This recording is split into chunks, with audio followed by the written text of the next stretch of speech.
Shalom to my brothers and sisters who are in the body of Yahushua HaMashyah. The title of this lesson today is The Worst of the Two Kingdoms. And the two kingdoms I'm talking about is dealing when the nation of Israel split into two kingdoms.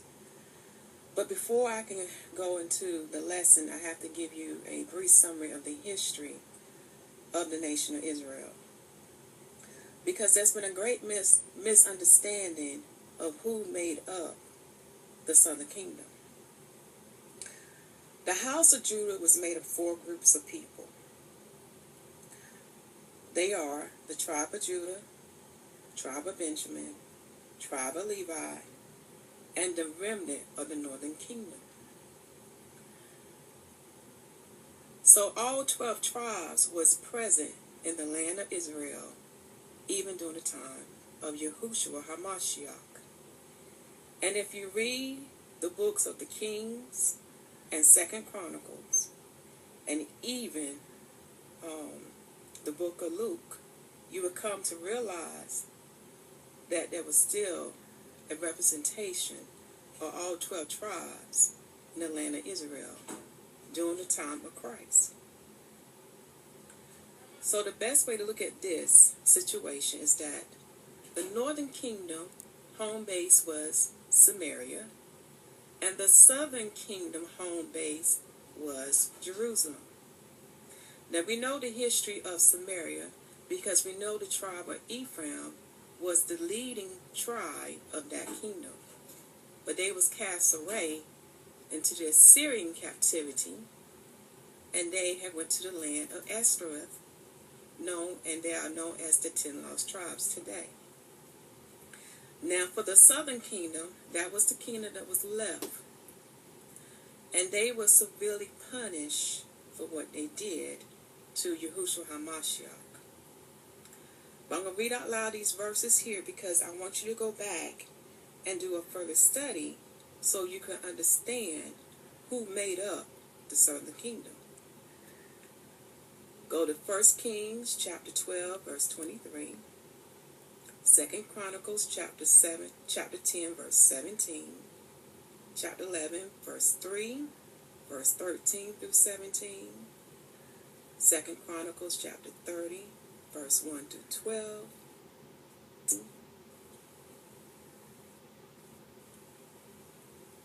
And verse 5.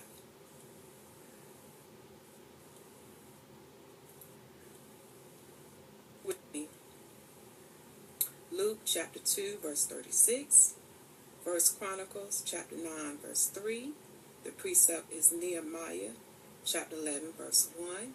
And also read Nehemiah chapter 11, verse 3 through 36. And when you read that 3 through 36, you will see these verses that will support what I'm saying unto you. I also need to mention this because my people today are very wicked. And when I mean wicked, they're not giving you the whole truth. These so-called false prophets, Pharisees, and scribes who have no understanding who are the Gentiles today. Now this is very clear. This came from the King of Kings, the High Priest of Israel, Yahushua HaMashyah.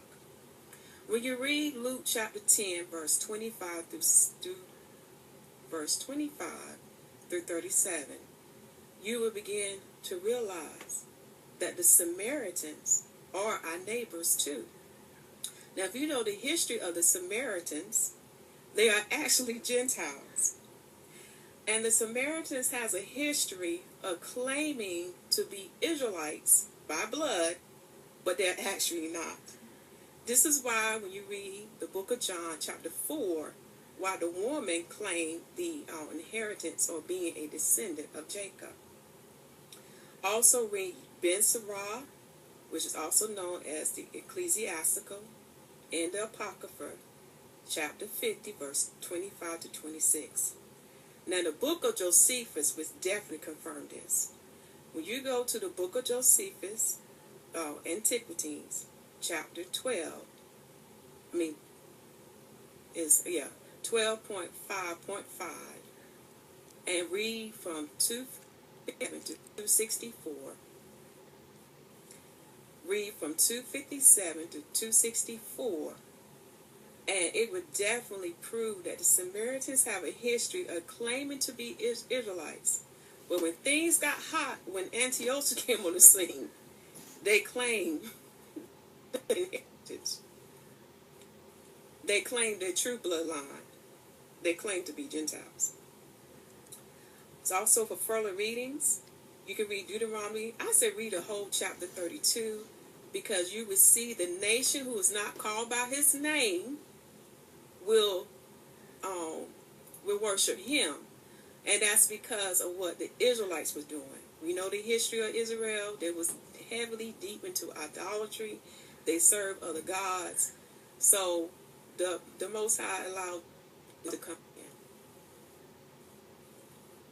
Worship him.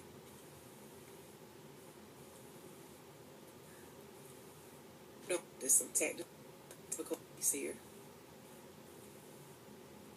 Also read. So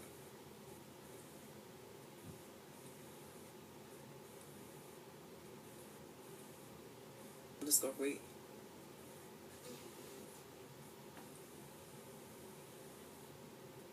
Chapter 10. You can see I messed up again. But in Yahushua, we will get through this lesson. Okay.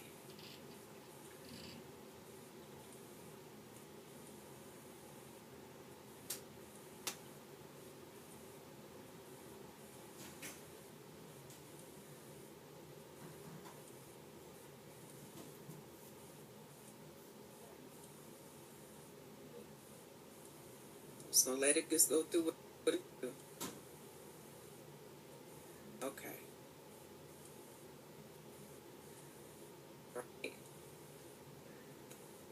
Romans chapter 10, verse 19. Chapter 10, verse 20 to 21. Precept.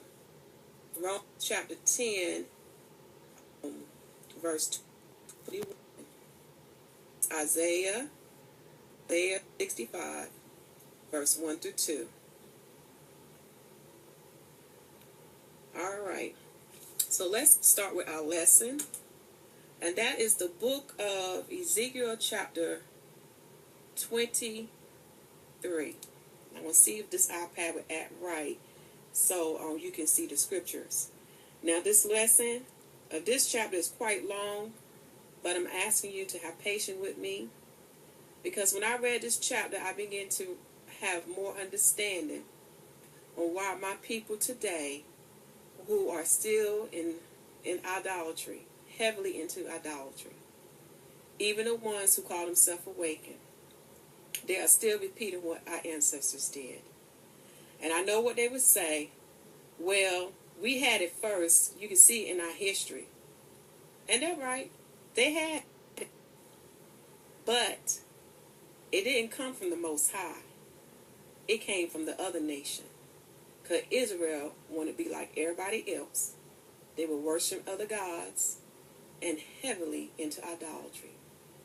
And the southern kingdom was worse than the northern kingdom. So let's start with the lesson. Ezekiel chapter 23. The whoredoms of Aholah and Aholabah. And Aholabah is to be plagued by her lovers. The prophet reproveth the adulteries of them both, and showeth their judgments. The word of the Most High came again unto me, saying, Son of man, there were two women,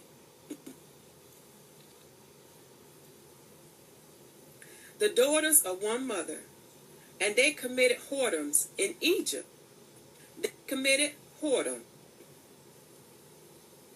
in their youth. There were their breasts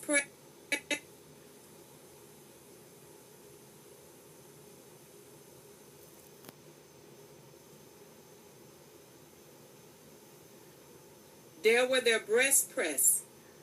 Okay, so we want to mess up again. Let me start over. Verse 3, Ezekiel, verse 3 of Ezekiel, chapter 23. And they committed whoredoms in Egypt. They committed whoredoms in their youth. There were their breasts pressed, and there they bruised the tenth of their virginity.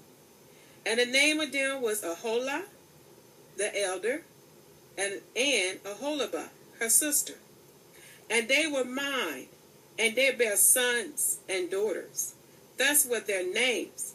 Samaria is Aholah, and Jerusalem is Aholibah.